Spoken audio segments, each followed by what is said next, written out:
Hello. I just wanted to make use of that pillar in one of the videos. Now, welcome back to the channel to all of my subscribers. For those of you who are new to the channel, my name is Ben, and I'm a personal trainer, and today I've got another 30-minute Tabata session for you. Of all the series I've done so far, all 8 or so workouts, I realized there isn't one that you can do with just a single piece of equipment.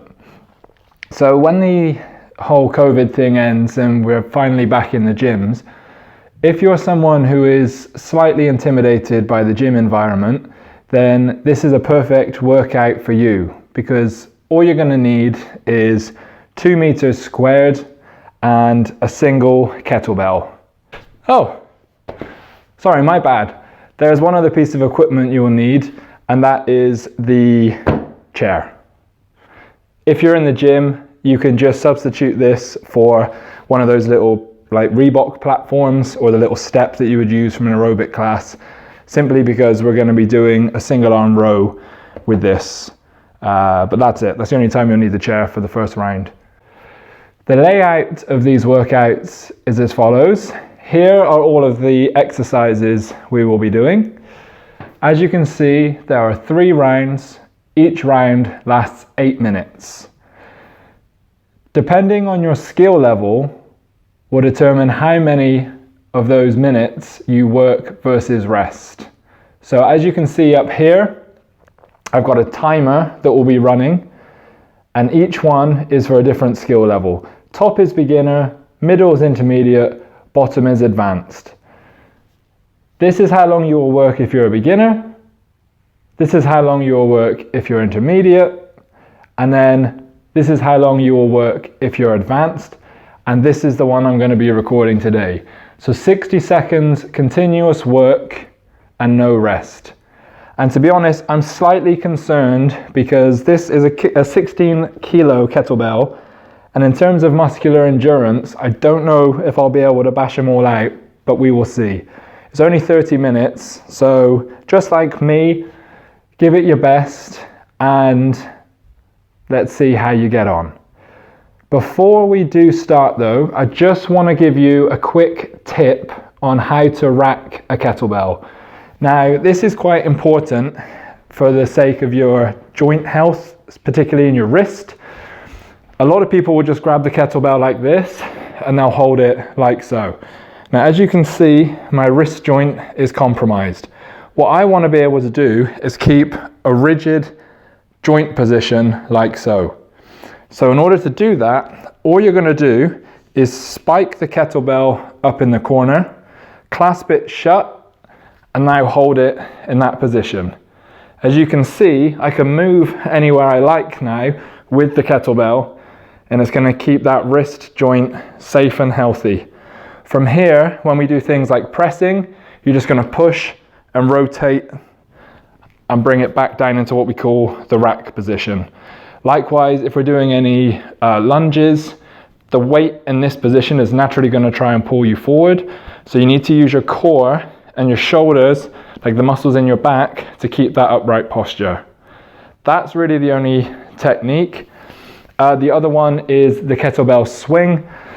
So again, I did it in the previous video, and I do have a fundamentals exercise or a fundamentals movement video that will explain how to hinge. As we hinge, it's a slight bend in the knee, and you push your hips back as though you're trying to moon someone behind you.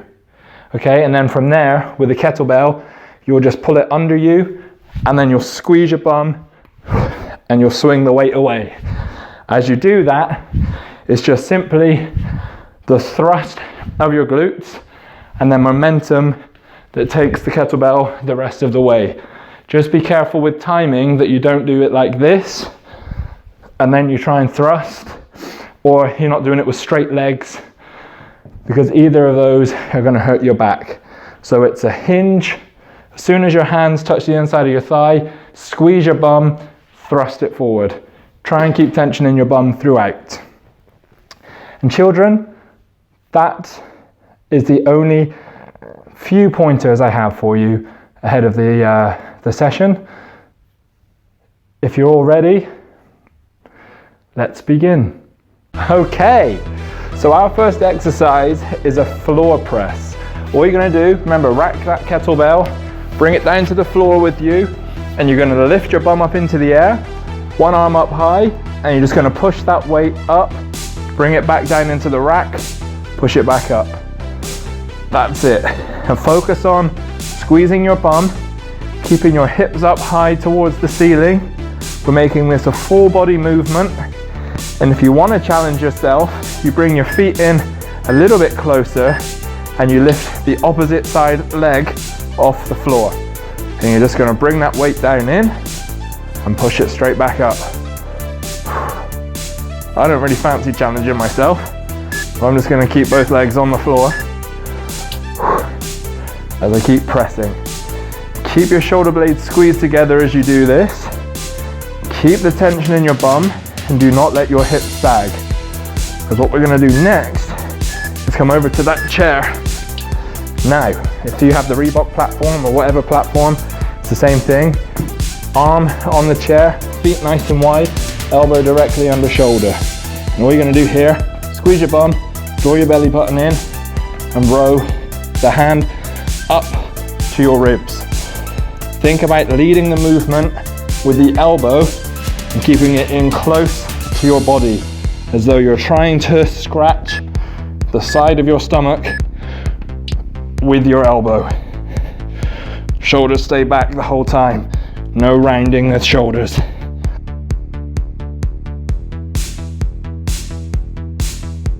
Now this is what we call an anti-rotational movement. This is going to stop you. Not going to stop you, this is going to try and pull you to one side. And you've got to try and stop yourself from rotating in that direction. Okay, then we're going back onto the floor and we're doing the same exercise on the opposite side. So dig those heels into the floor, hips go up, tension in this arm, and pressing the weight up. And again, if you want to challenge your stability of your hip and your shoulder simultaneous, you're just going to keep the same side leg up in the air as your arm that isn't pressing.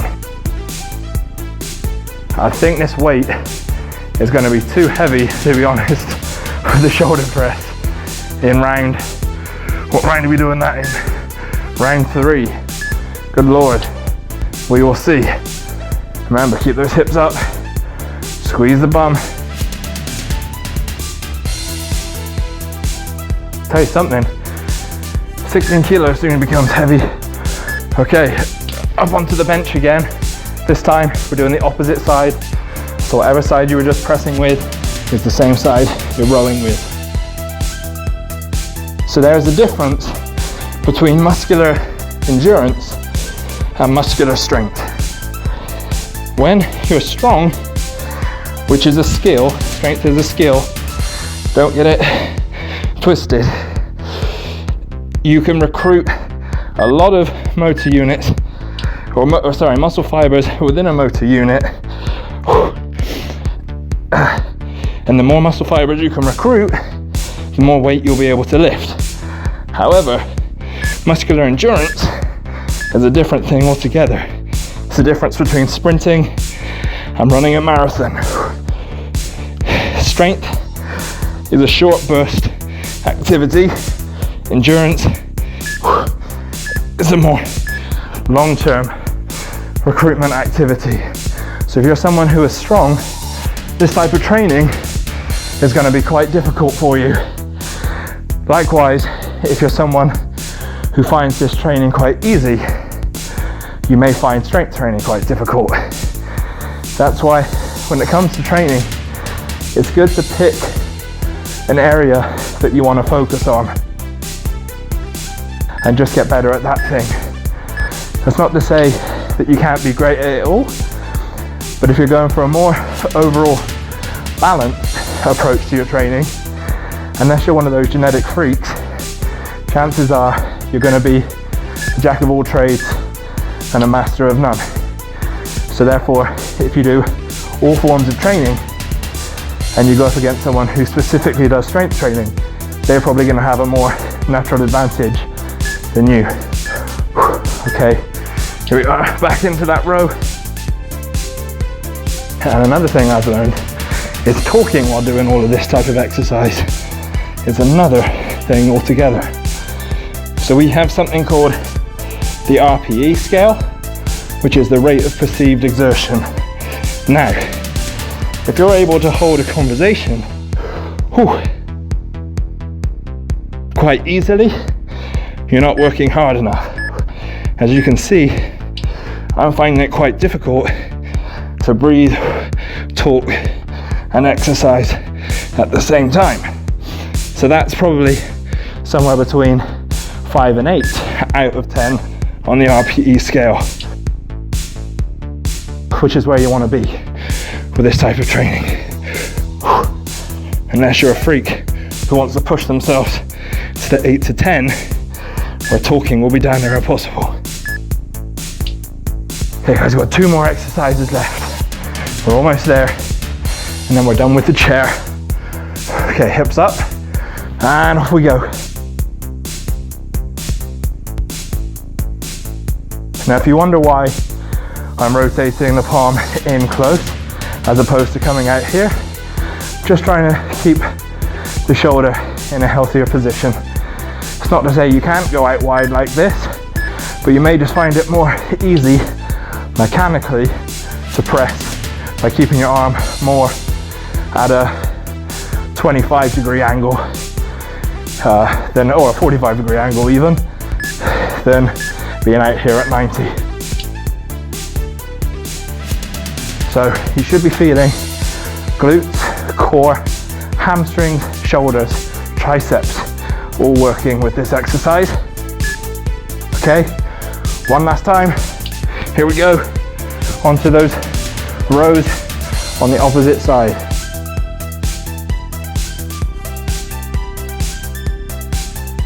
We're almost there, everyone. Keep it going. Talking is really helping though, with distracting me from the time. Just make sure as you do this one, you're drawing the shoulders back each time. You're keeping that tension in your glutes, drawing the belly button in.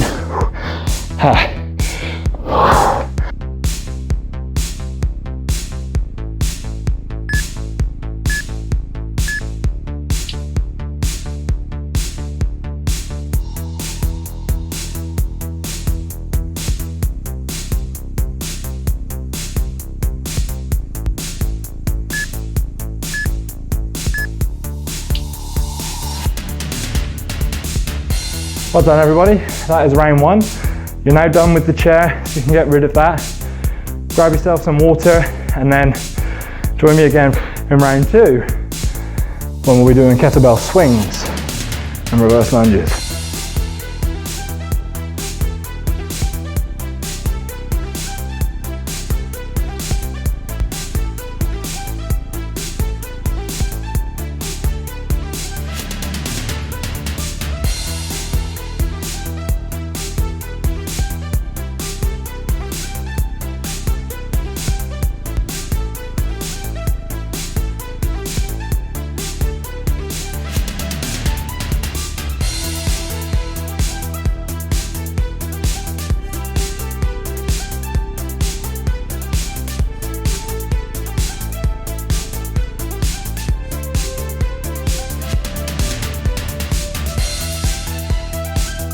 Okay, we've got about 25 seconds left, everybody. So we're going to be doing the kettlebell swing now. As a quick reminder, remember it's a slight bend in the knee, and then you're just going to throw the weight underneath you.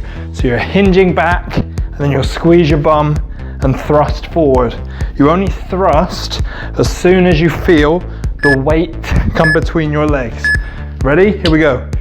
So, easy as that. Just focus on pushing your bum back and squeezing your glutes the second you feel your forearms touch the inside of your thighs. The good thing about these sessions or these workouts is that there is room for progression. If you're coming in as a beginner or if you're intermediate, you can always progress to the next one up. The two things you need are progressive overload and volume in order for you to get stronger or fitter. So if you're doing 30 seconds, build up until you're able to do the intermediate at 45.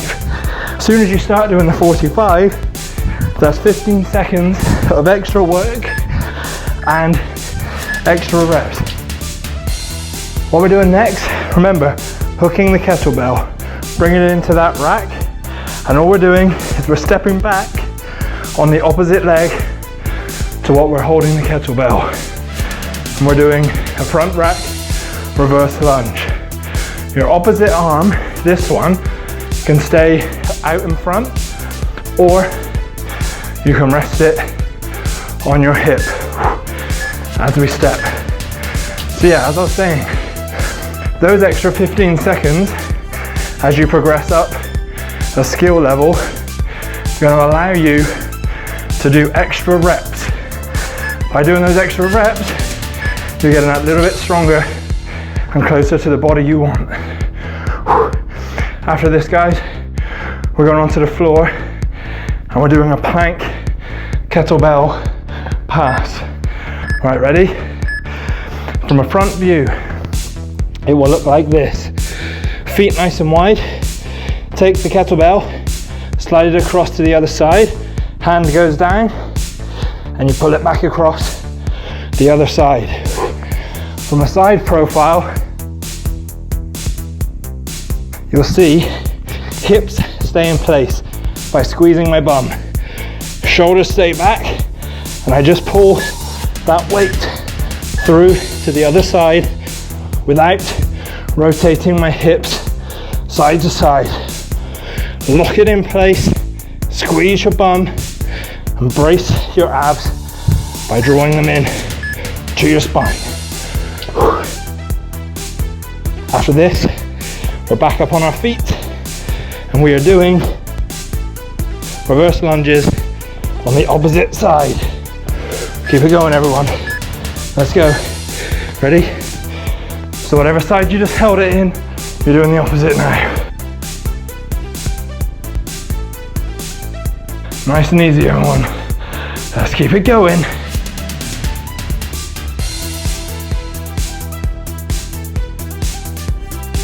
I want to see you all aiming for a minimum of 10 reps each leg.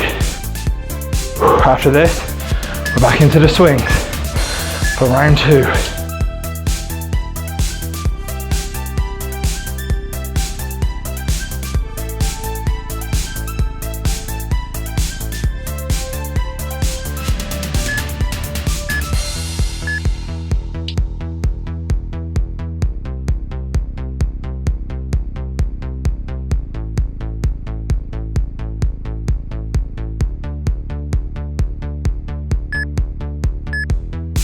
Here we go, ready? Swings. So remember, throwing that weight through, squeezing your bum. Should just feel this in the hamstrings and glutes. Always make sure you've got that slight bend in your knee. And this kettlebell will only come as high as your thrust will allow.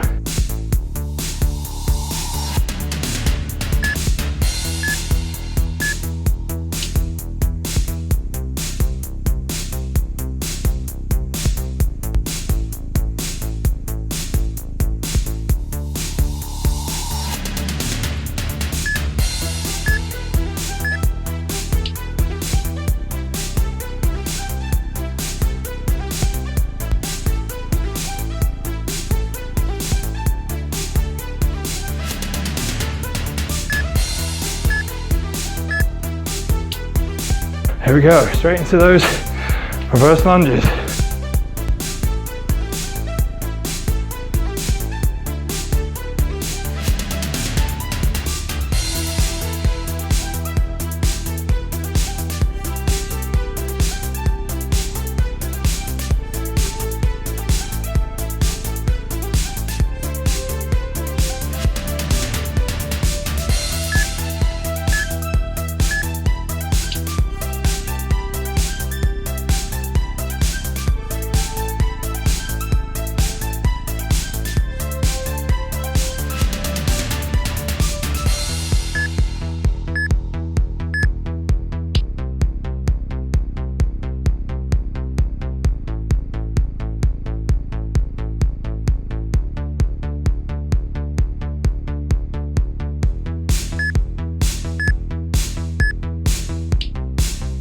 Back into the plank.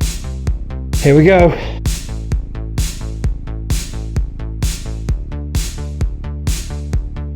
Remember, try and keep the hand under the shoulders.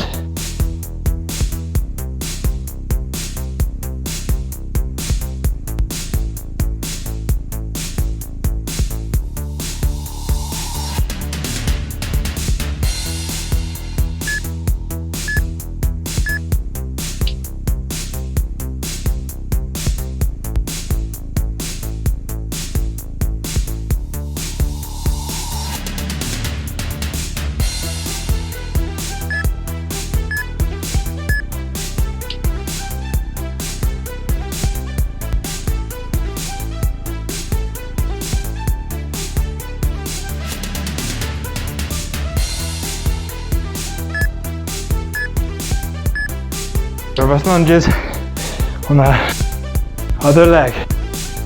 Remember, whatever you got in the last round, match this round or beat it.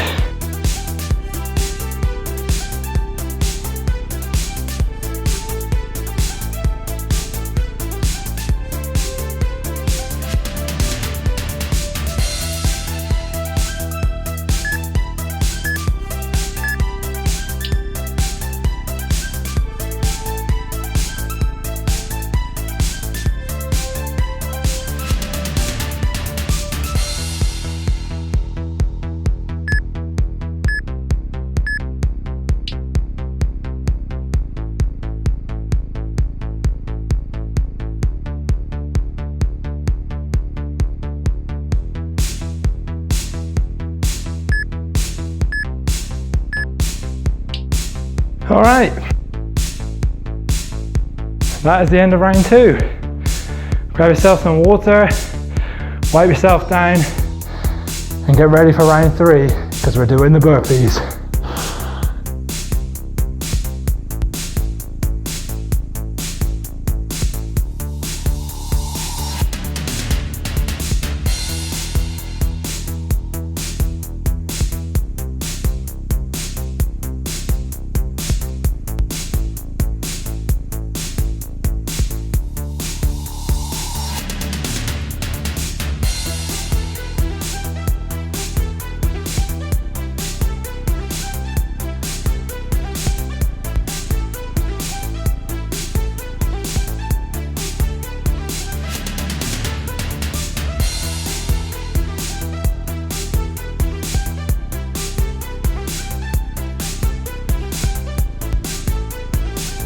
Okay folks, we've got 25 seconds left before we get back into it. This is the last round. This is probably the hardest one. We're going to start with burpees over the kettlebell. Okay, then we're doing a half kneeling, one arm shoulder press, foot taps on the kettlebell, then half kneeling shoulder press. Right, you ready? We've got 5 seconds. Here we go. So, if you're in the 30-second group, I want to see you getting 12 burpees in 30 seconds. If you're in the 45-second group, I want to see you getting 15 burpees. If you're in the 60-second group, let's try and get 18. Remember, chest all the way to the floor, jumping all the way up. Over the kettlebell, down, up, and over.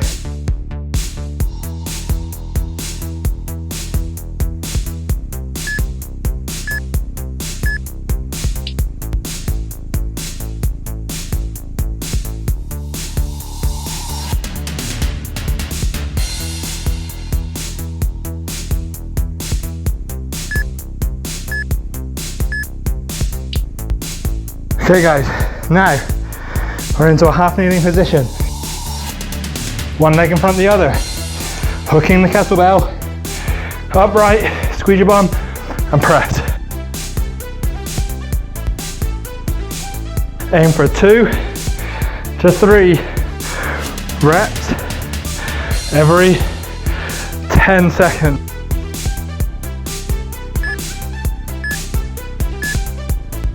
But make sure you're staying squeezing through the glutes, brace through the abs.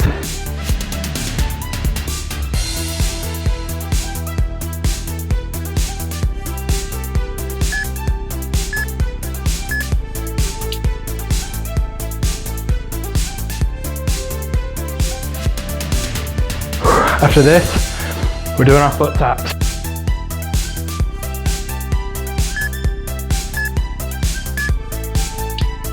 Weight down like so, tap your foot, and we're just tapping the toe on the kettlebell, and we're getting the arms going. We're just gliding and popping. Little hops on the floor, little taps on the kettlebell.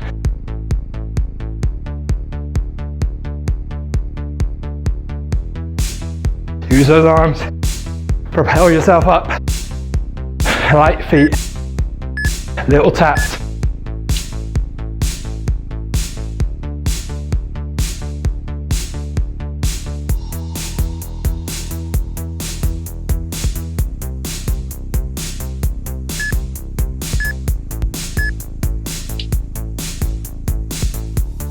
After this, we're half kneeling shoulder press with the opposite arm.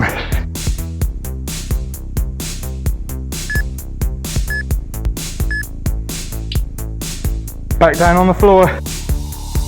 Let's get into it. Opposite leg goes in front.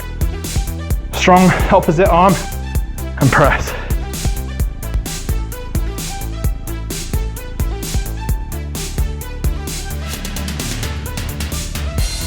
The back foot can be relaxed on the floor, or you can dig your toes into the ground, whichever you prefer. As long as you stay strong through your core, keep the tension in your bum to prevent any arching of the back.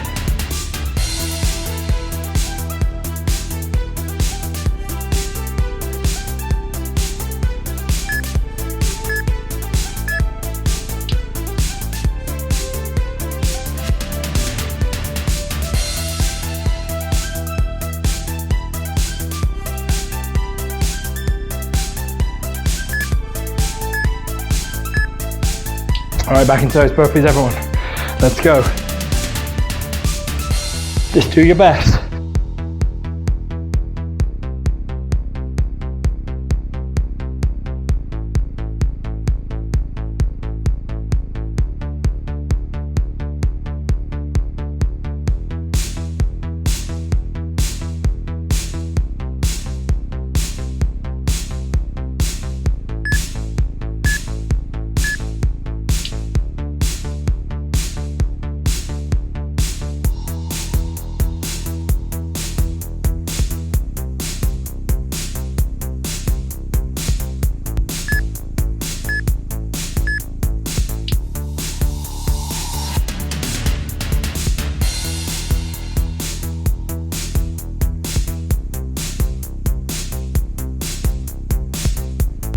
Thirty seconds. Back into that shoulder press. Here we go.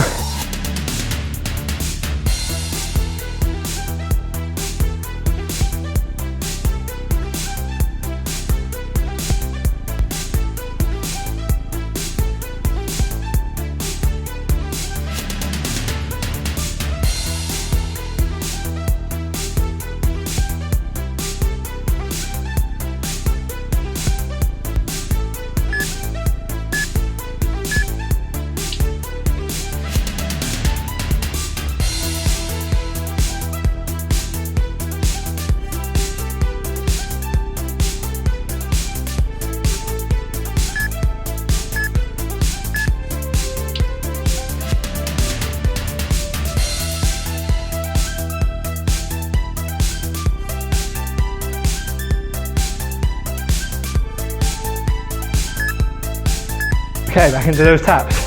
Here we go. Nice and light.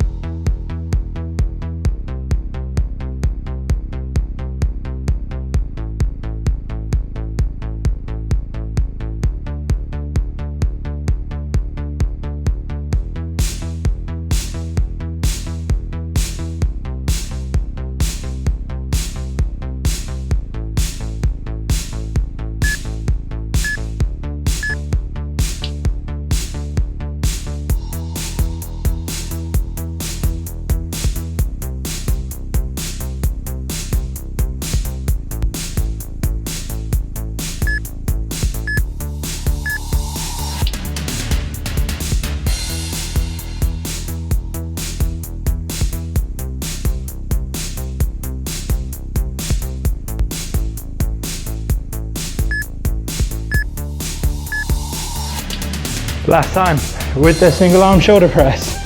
Let's go everyone. Whatever you just got on this arm, beat or match on this arm.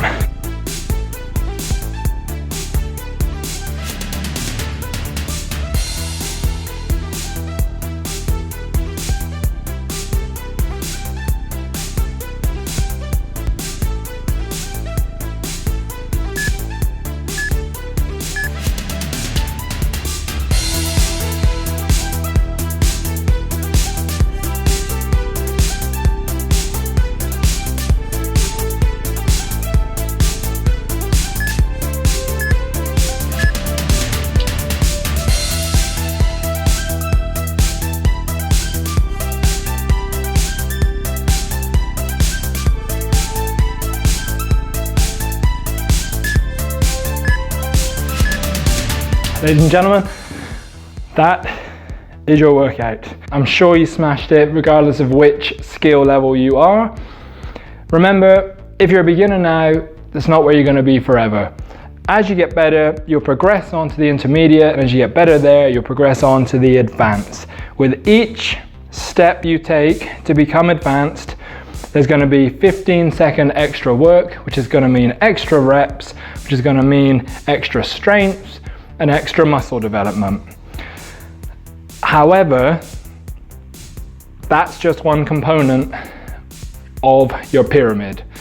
The other two components are your sleep and your nutrition. They're going to help excel your results quicker than just doing workouts alone. So now, fortunately for you, there's a bunch of videos I made up here. Click on there and it will take you through everything you need to know about sleep and nutrition.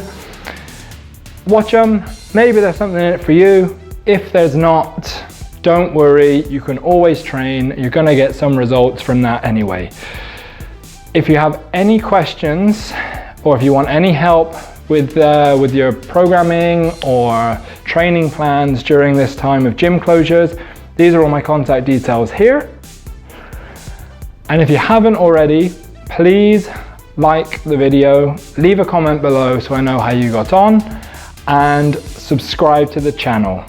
Share with all your friends and family, and let's get this Ben's Bodies Army up and running. I want at least 10 more followers by my birthday, which is Sunday. All right? Thank you guys, and I will see you here again for the next one. Goodbye.